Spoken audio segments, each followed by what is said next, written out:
안녕하세요. 잡시광입니다. 삼성전자와의 전쟁은 결코 끝나지 않았고 삼성전자는 아주 강력한 적수다. 아주 잠깐 우리가 우세할 순 있지만 전투를 두어 번 이긴 것일 뿐 전쟁에서 이긴 것은 아니다.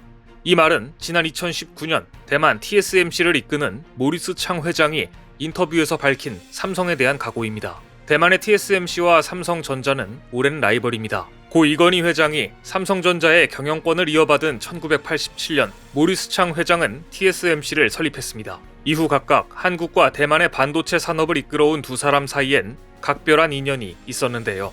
1989년 이건희 회장이 대만을 방문했을 때 이건희 회장은 모리스 창과 에이서 컴퓨터의 창업자 스전 룽과 함께 한자리에서 모리스 창에게 이런 제안을 합니다. 메모리 반도체를 하려면 엄청난 자본과 인재가 필요하다. 그러니 당신은 메모리에 투자하지 말고 우리와 손을 잡는 게 좋을 것 같다. 창 회장의 능력을 알아본 이건희 회장이 그에게 스카우트 제안을 했던 것입니다.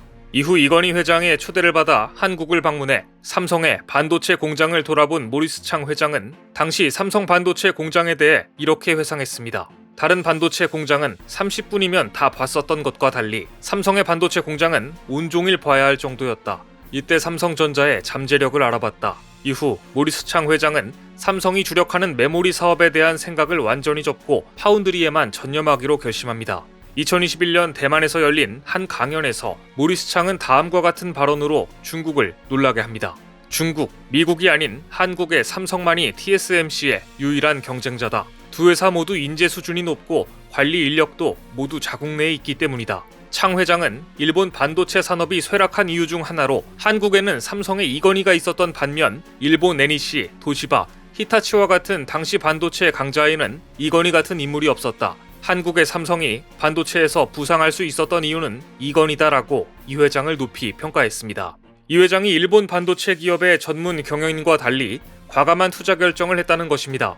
이건희 본인이 반도체 전문가는 아니지만 그 잠재력을 알아봤기 때문에 시대를 일군 영웅이 됐다고 말하기도 했습니다. 그래서였을까요? 최근 TSMC는 과감한 투자를 단행했습니다. 이 프로젝트는 대만 전체를 하나의 거대한 생산기지로 만든다는 것입니다. 타이베이시 남쪽에 있는 타이난시의 TSMC 반도체 클러스터는 3나노와 5나노급 초미세 공정 기술을 적용한 제18공장을 운영 중인데 인근 부지에 증설 공사가 한창입니다. TSMC의 반도체는 대만 수출의 3분의 1을 차지하는 핵심 산업인 동시에 실리콘 실드, 즉 반도체 방패라는 이름으로 대만의 안보까지 떠받치고 있습니다. 중국이 TSMC의 반도체에 의존하는 한 대만을 침공할 수 없을 거라는 논리인 것이죠.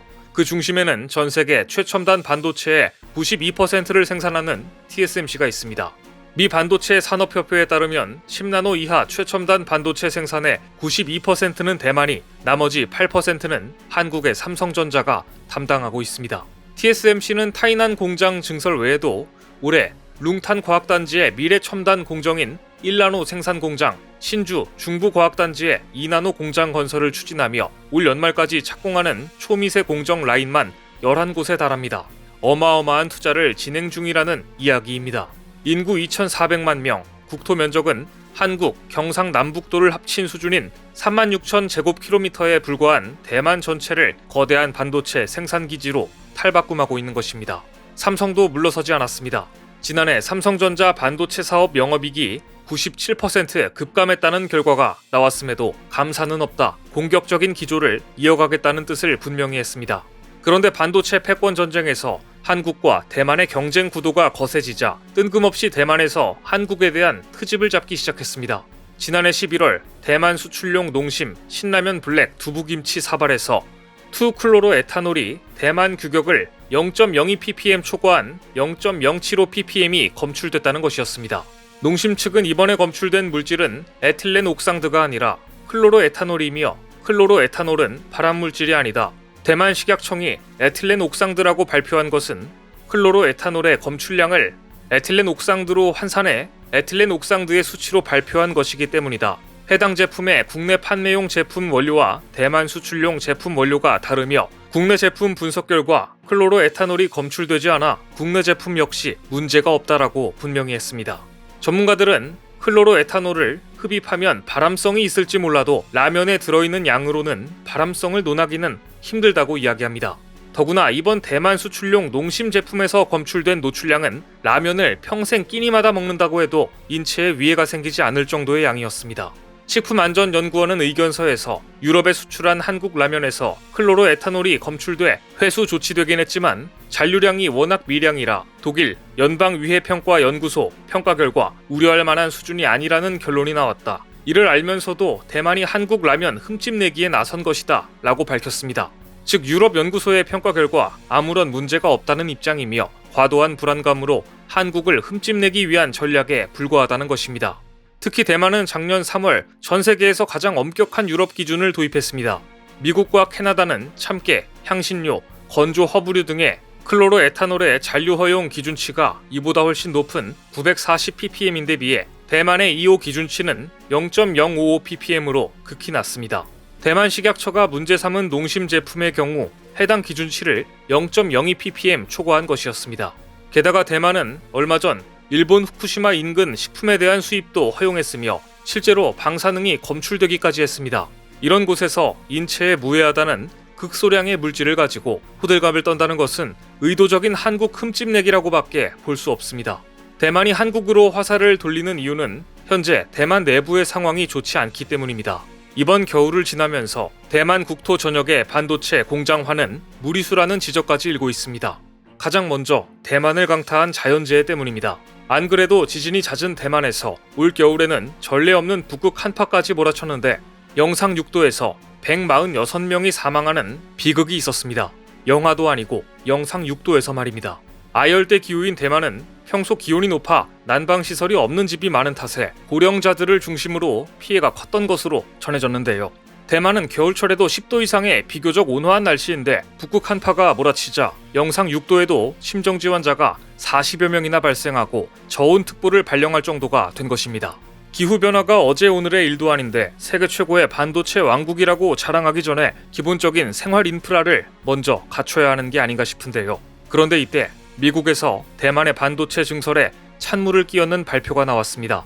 대만을 둘러싼 미국과 중국의 갈등이 격화하는 가운데 현역 미국 사성 장군이 2025년 양측이 대만을 두고 전쟁을 벌일 가능성을 거론한 메모가 유출된 것입니다. 미 NBC 방송은 마이클 미니언 공군 공중기동사령관이 휘하 지휘관에게 보낸 메모를 통해 내가 틀렸으면 좋겠지만 내 직감은 우리가 2025년 중국과 싸우게 될 것 같다며 전쟁 대비를 지시했다고 보도했습니다.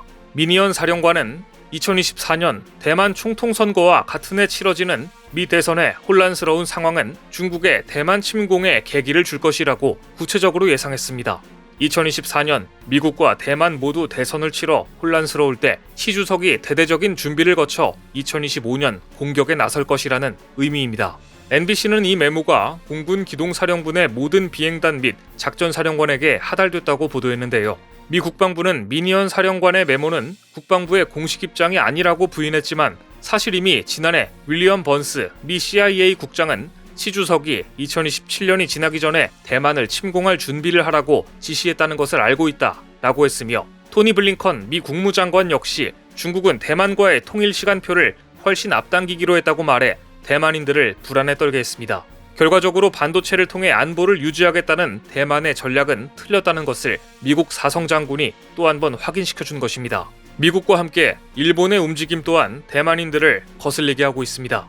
일본 정부가 중국의 대만 침공에 대비해 오키나와현 5개 낙도 주민 및 관광객 약 12만 명을 규슈로 피란시킬 방법을 검증하는 도상훈련을 3월 중순에 처음 실시한다는 보도가 나온 것입니다. 이처럼 전국토의 반도체 공장화를 진행 중인 대만은 반도체 때문에 미국이 지키려 하는 나라가 되었지만 반도체 때문에 중국이 노리는 지역 역시 되어 언제나 전쟁에 대한 불안 속에 살아야 하는 운명이 되고 말았는데요. 전쟁이 일어나지 않더라도 분명한 사실은 대만이라는 불안한 지역에 미국은 절대 반도체 의존도를 높이지 않을 것입니다.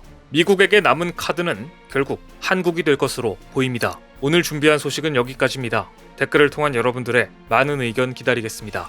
시청해주셔서 감사합니다.